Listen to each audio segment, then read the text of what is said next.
The film begins in late 2004, introducing Louis Scheer, a man on his way home aboard London's last train before Christmas. Exhausted, Louis, a dedicated doctor, has had a long day, especially after the death of his wife, leaving him solely responsible for raising his young son. Max, as they travel, Max plays with a toy dinosaur, and though Louis would rather rest, he indulges his son. Soon he receives a work call, requesting his advice on a patient.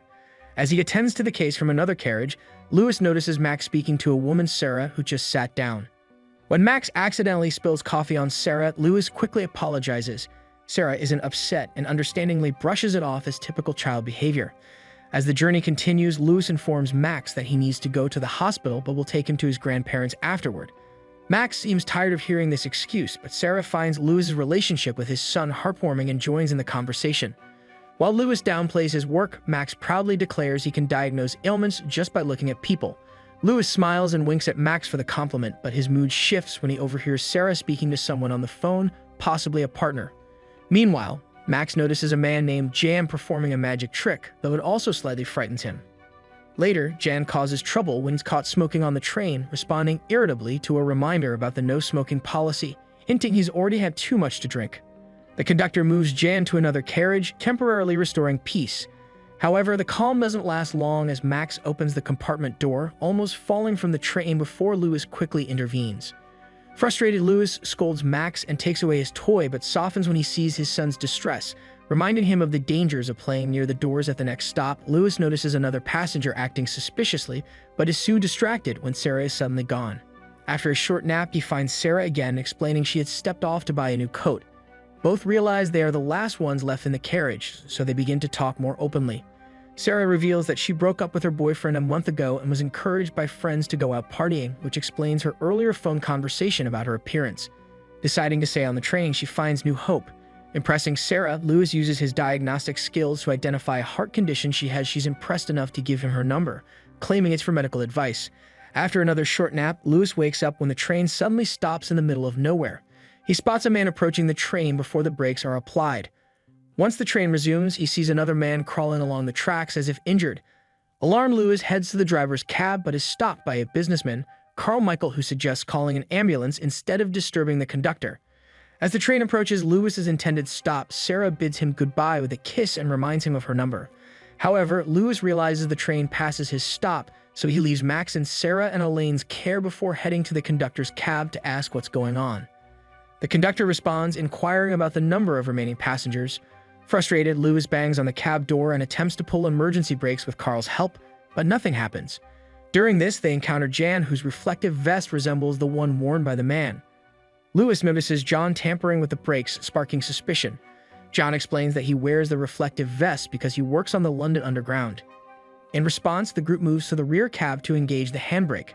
It works briefly, but then the conductor accelerates the train to maximum speed. Because it's a diesel-powered train, the police can't stop it by cutting the electricity. By now, the group believes the conductor is trying to end his life and take the passengers down with him. Overwhelmed, Louis tries to shield his son from the situation, but Max, with his inherited keen perception, quickly realizes something is wrong. This only heightens Louis's anxiety, prompting him to demand Max stay quiet and seated. Sarah, noticing Louis's distress, sits beside him to offer comfort. Touched by her gesture, Louis apologizes to Max. As the train passes the last station, they see the police outside, unable to help.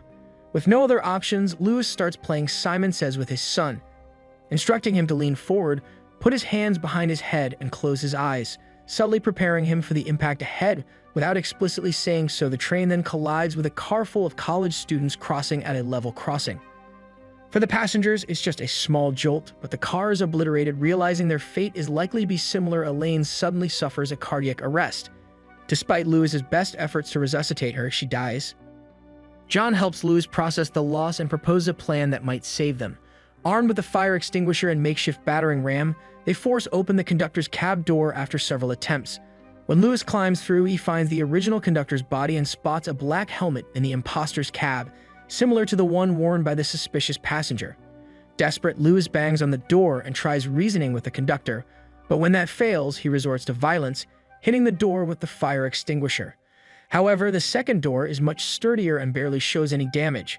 Meanwhile, the conductor torments him by sounding the horn repeatedly. Defeated, Louis collapses, but John encourages him to think of another plan.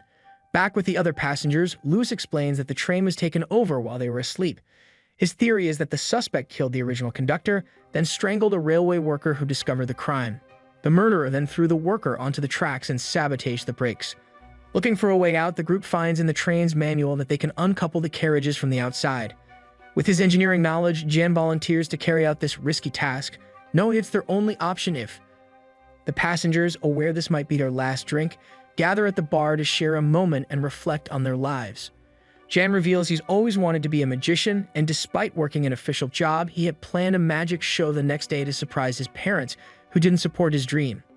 After the train jolts, startling Max, Jan calms him down by performing a magic trick, making his cigarette disappear. Sarcastically, Jan jokes that this is why dinosaurs went extinct, and the passengers applaud him. But their faces soon turn somber as they understand what Jan must do next. Like Houdini, Jan insists on performing his own stunts. He climbs outside the train to uncouple the carriages despite the train's speed of 160 kilometers / far above the usual limit. As he struggles, he slips and calls out for Lewis' help. Meanwhile, Sarah notices they're about to enter a single-track tunnel, making it dangerous to stay outside. Just before the tunnel, Lewis pulls Jan back into the train, saving him. As they continue, the passengers feel the train slow down thanks to a blockade of sandbags set up by the police. However, the narrow space of the tunnel presents another problem. They can barely open the door, and the gap is too small for anyone to pass through unless they are very small. Lewis asks Max to leave the train, but the boy runs off through the carriages. When Lewis catches up to him, Max breaks down in tears, not wanting to leave his father. As they argue, the train overcomes the sandbags and speeds up again, making it impossible for anyone to get off. With no choice, Lewis embraces Max and Sarah returns his toy to him. Just when all seems lost, Lewis comes up with a new plan, suspecting they're heading toward a fatal accident at Hastings Station. Using the last fire extinguisher, he creates a controlled explosion to destroy the floor panels near the coupler that separates the carriages from the conductor's cab. However, the coupler is jammed and the flames are spreading. Using the makeshift battering ram, Carmichael manages to engage the coupler, but tragically he falls through the gap between the carriages. As the flaming carriages separate, they race through a suburban station, where police officers can only watch helplessly. Lewis gives Jan and Sarah instructions, and they manage to stop their carriage using the rear handbrake. With the train running out of fuel and surrounded by flames, Lewis takes a moment to collect himself. As the train is engulfed in fire, he makes a desperate run for it and jumps out.